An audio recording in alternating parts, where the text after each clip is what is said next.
बिस्मिल्लाहिर्रहमानिर्रहीम, अस्सलामु अलैकुम। लाखों करोड़ों दुरूदो सलाम मोहम्मद मुस्तफ़ा सल्लल्लाहु अलैहि वसल्लम और आले मोहम्मद पर। मैं हूँ उमर दराज गोंदल और आप मेरा यूट्यूब चैनल देख रहे हैं। आखिर एक सवाल आप सबके जहन में आया होगा कि इतना बड़ा शोर शराबा हंगामा हुआ और इमरान खान खामोशी के साथ जो है वो चले गए वज़ीर आज़म हाउस से। लेकिन सवाल यह है कि वज़ीर आज़म के साथ 9 बजे से लेके 11:30 बजे तक इमरान खान कहाँ पे थे? इमरान खान को कहाँ पे नज़रबंद किया गया? इमरान खान को किसने नज़रबंद किया? और इमरान खान ने काबीना इजलास के अंदर जो बड़े फैसले किए, उसके बाद जो इस्लामाबाद के वज़ीर आज़म हाउस के अंदर हेलीकॉप्टर आया, उसके अंदर कौन सवार था? और फिर आज इमरान खान ने किस पाकिस्तान की एक अहम और ताकतवर तरीन शख्सियत को उनके ओहदे से बरतरफ किया, लेकिन बरतरफ करने के बावजूद उनकी बरतरफी का नोटिफिकेशन नहीं हो सका। और इमरान खान को कितने घंटे और कहां पे नजरबंद किया गया? और फिर पाकिस्तान के अंदर अब इमरान खान के हवाले से जो इस वक्त खबरें हैं कि उनका नाम ECL में डाला जा रहा है। उन्होंने आखिर जुर्म ऐसा क्या किया है? आखिरी चंद घंटों की कहानियां क्या है? इमरान खान ने एक ट्वीट किया था, उस ट्वीट के अगले ही 5-7 मिनट के अंदर उन्होंने उसकी तरदीद कर दी। आखिर वजीर आजम हाउस के अंदर चलता क्या रहा है? रात गए चीफ जस्टिस अतर मिनल्ला को अदालत क्यों बुलाया गया है? चलें, सुप्रीम कोर्ट की तो समझ आती है। आखिर जो पिटीशन वहां पे फाइल की गई, जो एडवोकेट हैं अदनान इकबाल, जिसमें कहा गया कि एक अहम शख्सियत की बरतरफी और उसकी डेट शेरा, आखिर ये सब कुछ क्या हुआ है? तहलका खेज इंकशाफात सामने आए हैं। आपने ये वीडियो देखनी है, आपको मुकम्मल तफसीलात मिलेगी कि इमरान खान हुकूमत के आखिरी चंद घंटे कैसे थे, उनको वजीर आजम हाउस के अंदर किन चीजों का सामना करना पड़ा और इतनी खामोशी से वो बनी गाला कैसे चले गए हैं। ये डिटेल्स आपके सामने रखूंगा। लेकिन अगर आपने अभी तक चैनल सब्सक्राइब नहीं किया और आप चाहते हैं कि आपको मुस्तनद और बरवक्त खबरें मिलती रहें, तो हमारा चैनल सब्सक्राइब कर लीजिए, बेल आइकन के ऊपर क्लिक कर लीजिए ताकि हमारी आइंदा आने वाली वीडियोस बर वक्त आप तक पहुंचते रहे। जनाब अली, खबर यह है कि BBC उर्दू ने एक मजमून लिखा है और BBC उर्दू ने लिखा है कि सनीचर की शब वजीर आजम हाउस में आखिर क्या हुआ। यानी जो हफ्ते की रात थी, वजारत उज़्मा के अंदर, वजीर आजम हाउस के अंदर, प्राइम मिनिस्टर ऑफिस के अंदर क्या हुआ है, और आखिरी चंद घंटों की रुदात BBC ने उसके ऊपर से पर्दा उठा दिया। मैं आपको ये बताना चाहता हूं कि आपको याद होगा कि आज 9 बजे काबीना का हंगामी इजलास बुलाया गया। अगर आप टीवी देख रहे थे तो उस वक्त अचानक एक खबर आती है कि वजीर आजम हाउस के अंदर एक हेलीकॉप्टर लैंड किया है।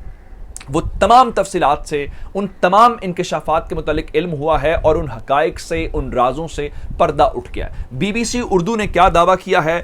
आज जो विफाकी काबीना के गुज़श्ता रात जो इजलास हुआ था, उसके अंदर 2 फैसले किए गए थे। एक फैसला मीडिया के अंदर रिपोर्ट हुआ है, दूसरा मीडिया के अंदर रिपोर्ट नहीं हुआ। पहला फैसला यह था कि खत जो अमेरिका की तरफ से आया है उसको डीक्लासिफाइड कर दिया गया। डीक्लासिफाइड का मतलब यह है कि चेयरमैन सेनेट, स्पीकर कौमी असम्बली और चीफ जस्टिस के साथ शेयर करने की मंजूरी दी गई। और दूसरे नंबर के ऊपर चल के मुल्क की एक अहम शख्सियत को उनके ओहदे से बरतरफ करने की मंजूरी दी गई। और इस दौरान स्पीकर, डिप्टी स्पीकर जो हैं और वजीर आजम के जो लीगल मुशीर हैं, उनको वजीर आजम हाउस बुलाया गया, लेकिन उनको वजीर आजम के साथ मुलाकात करने का मौका या इजाजत नहीं दी गई। उनको लाउंज के अंदर बिठाया गया जहां पे उनको तवील इंतजार कराया गया। और इस दौरान अचानक वजीर आजम हाउस के अंदर एक हेलीकॉप्टर लैंड करता है और BBC उर्दू के मुताबिक उसमें 2 बिन बुलाए मेहमान आते हैं और उन 2 बिन बुलाए मेहमानों के साथ गैर मामूली सिक्योरिटी होती है और चाको चौबंद जवानों के साथ वो बिन बुलाए मेहमान वजीर आजम ऑफिस पहुंचते हैं। और इस दौरान पौना घंटा मुलाकात जारी रहती है और BBC उर्दू अपने आला तरीन सरकारी ज़राए के हवाले से कहता है कि वो जो मुलाकात पौना घंटा उन 2 बिन बुलाए मेहमानों और इमरान खान के दरमियान हुई, वो कोई मुलाकात खुशगवार नहीं हुई। उसमें सबसे पहले रॉयटर्स का दावा है कि इमरान खान की और जो आर्मी चीफ हैं उनकी मुलाकात हुई। दूसरे नंबर के ऊपर चल के मुनीफ फारूक जो जियो न्यूज़ के एंकर हैं, उन्होंने एक ट्वीट किया है जो उनके ट्विटर हैंडल पे अब भी मौजूद है। वो कहते हैं जी, army chief DG ISI met prime minister today, meeting lasted for 35 minutes. ये रात की ट्वीट है। 35 मिनट वो कह रहे हैं और बीबीसी भी पौने घंटे की बात कर रहा है, चले 35, 40 या 45 मिनट की मुलाकात जो है। अच्छा, अब उसमें बीबीसी उससे ज्यादा खतरनाक दावा करता है। उनके मुताबिक जो मेहमान आए थे उनमें से एक शख्सियत को इमरान खान बरतरफ करने का 1 घंटा पहले हुक्म दे चुके थे, हुक्म जारी कर चुके थे। इसका मतलब यह है कि या तो डीजी आईएसआई को या जनरल बाजवा को हटाने के हवाले से इमरान खान ने जो है वो हुक्म दिया था। अब इस हवाले से जब हेलीकॉप्टर आता है तो इमरान खान हेलीकॉप्टर के इंतजार में तो थे, लेकिन जो मेहमान आए वो गैर मुतवक्के थे। यानी ये दोनों शख्सियात जो आई जिनकी मुलाकात के हवाले से रॉयटर्स या मुनीर फारूक का दावा मौजूद है, इमरान खान उनका इंतजार नहीं कर रहे थे। इमरान खान उस शख्सियत का इंतजार कर रहे थे जिसको उन्होंने अपॉइंट किया, जिसका ताना आज गुज़श्ता रोज हमने बिलावल की तकरीरों के अंदर फैज़याब होने की जो बातें हैं वो सुनते रहे। लेकिन इमरान खान इंतजार ही करते रहे कि दोनों शख्सियात तो तशरीफ ले आई, लेकिन जिसका वो इंतजार कर रहे थे उस शख्सियत के वजीर आजम पहुंचने का कोई इम्कान मौजूद नहीं था और वो तशरीफ नहीं ला सके।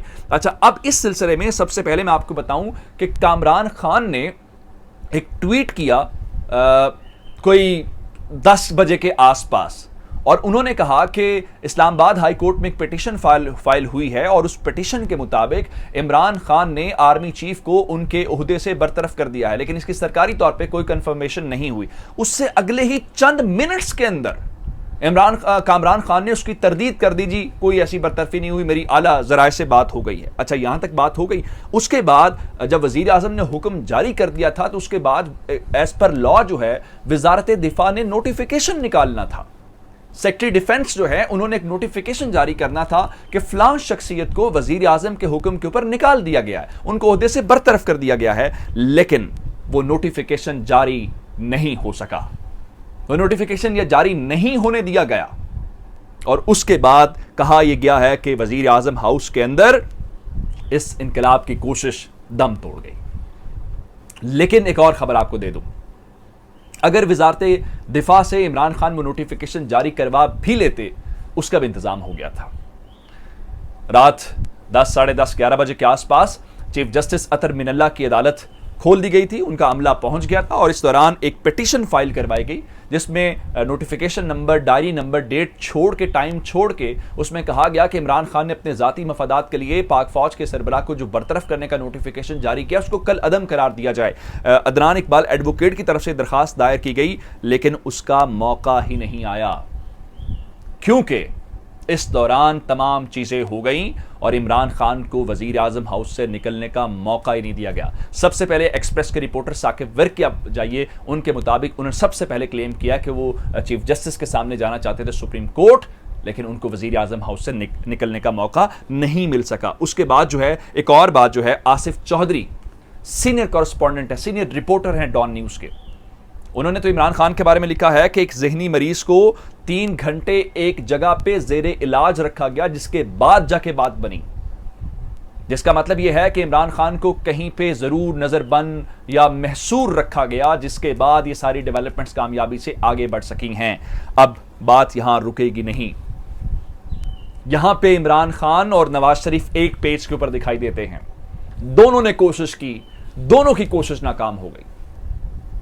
एक की कोशिश के नतीजे में मुल्क में 99 के अंदर मार्शल लॉ लग गया, दूसरे की सूरत में उसकी हुकूमत चली गई और उसका ये ख्वाब पूरा नहीं हो सका। और एक और बात मैं आपको बता दूं, ये चीज़ें आज बताया गया है कि अब इमरान खान की जो अगली मंजिल है वो अडयाला जेल है और उनका नाम, जब ये सारा कुछ हुआ तो उस दौरान आपने देखा कि एयरपोर्ट्स के ऊपर हाई अलर्ट जारी किया गया, किसी सरकारी अफसर को बाहर जाए। उसकी वजह क्या थी?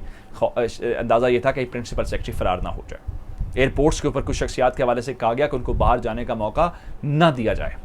अब ईसीएल में इमरान खान का नाम डाला जाएगा और डाला जा रहा है। उसकी वजह यह है कि इस्लामाबाद हाई कोर्ट के अंदर ही इस्लाम जो है वो 11 अप्रैल को उनके हवाले से जो एक दरखास्त रातों रात दायर की गई है उसको 11 अप्रैल को समाअत के लिए मुकर्रर कर दिया गया है और वहाँ पे इमरान खान के ऊपर मजीद पाबंदियाँ लग जाएंगी। तो इसका मतलब यह है कि इमरान खान आखिरी लम्हे तक डटा रहा और डट जाने के बावजूद उसने जो कोशिश की है उस कोशिश को नाकाम बना दिया गया है। और वो कोशिश नाकाम बनाने की सूरत में सिद्दीक जान का वो तबसरा मैं आपके सामने रखना चाहता हूँ, जो सिद्दीक जान ने कहा कि सिर्फ इमरान खान को सज़ा देना मकसूद नहीं था, बल्कि जनरल फैज़ हमीद को सज़ा दिया जाना इसलिए भी ज़रूरी था क्योंकि उन्होंने, अमेरिका ये चाहता है कि जो अफगानिस्तान के अंदर शिकस्त हुई है उसमें जनरल फैज़ हमीद का बहुत बड़ा रोल है।